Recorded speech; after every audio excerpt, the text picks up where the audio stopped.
Hi, I'm Charles Williams. I've been a member of the church since March 1995. I was coming out of drug rehabilitation, and I was in like a sober living home, and so I was driving a cab. Well, this one night, I went to pick up an individual in the cab, and I ran up on three young men. It was a bad area, a drug area mainly. And the third guy that came out the apartment, he walked past me and he said, "Move, fool." So I didn't pay any attention to him. I kept on about my business, let the person know I was outside.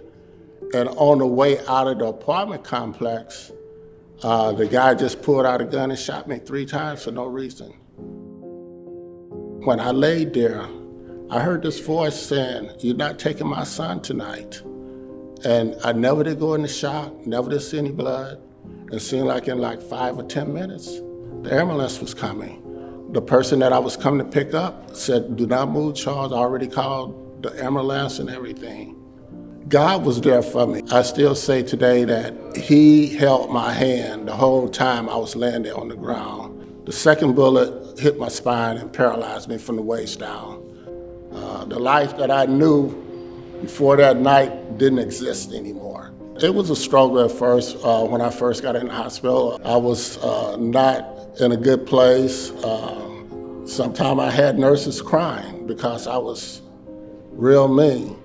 For the first year, when I moved into my apartment, I really hardly didn't go out. I went out every now and then because I felt pretty much embarrassed because I felt lesser than a man, you know. Bobby had a van that her mom used to have. She sold me the van, and Daniel Freeman Hospital gave me like $9,000 grant to put a wheelchair lift and everything in the van. So that was my first vehicle that I had fixed up when I was in a wheelchair. But it was this brother that used to come to church. Him and some more brothers used to come up to the church, and we used to read the Bible and pray. Then when I was coming to church, it brought me out of that, and plus just everybody loving up on you. So I felt wanted. I felt like I was part of a family.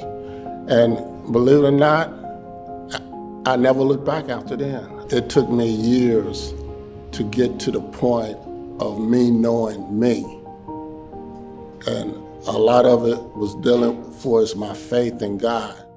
I always was a car buff. I had a 240Z back in the days, and I always wanted another 240Z. I went up north and found a 240Z in the auction. I paid $125 for, and I fixed the Z up. That car there put me on the path of building other cars. My next car was a 68 Riviera, 70 Buick Riviera, 74 Lincoln, 64 Impala, the Cadillac convertible, the truck, and now this car, the 63 Impala, another 70 Buick Riviera I have to put in there. It keeps me moving, keep me active, and I just enjoy doing that. For transferring back and forth into the car, I have to transfer into the car, I have to break down the chair, put the chair in the car. When I get ready to get out the car, I got to take the chair out the car, put it together, get back in the chair.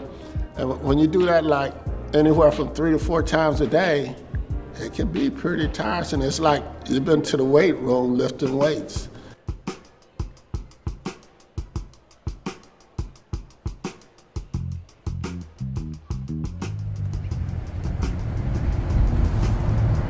All my vehicles have hand controls in it, where the hand controls is used for is the braking gas.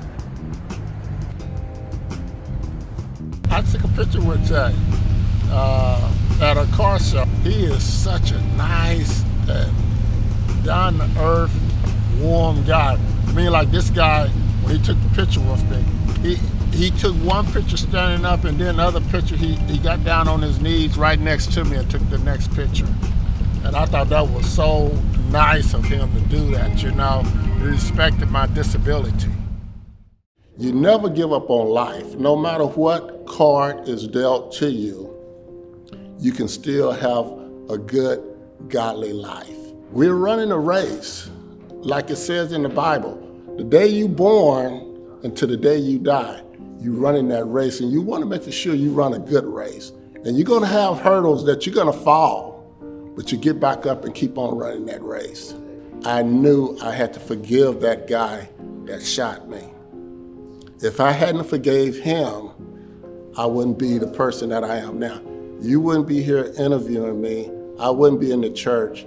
I probably would be out there on Skid Row somewhere in a wheelchair, homeless.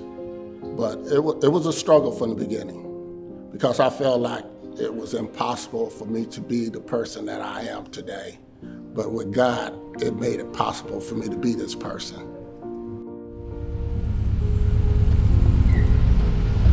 This one here, hear the horn on this one.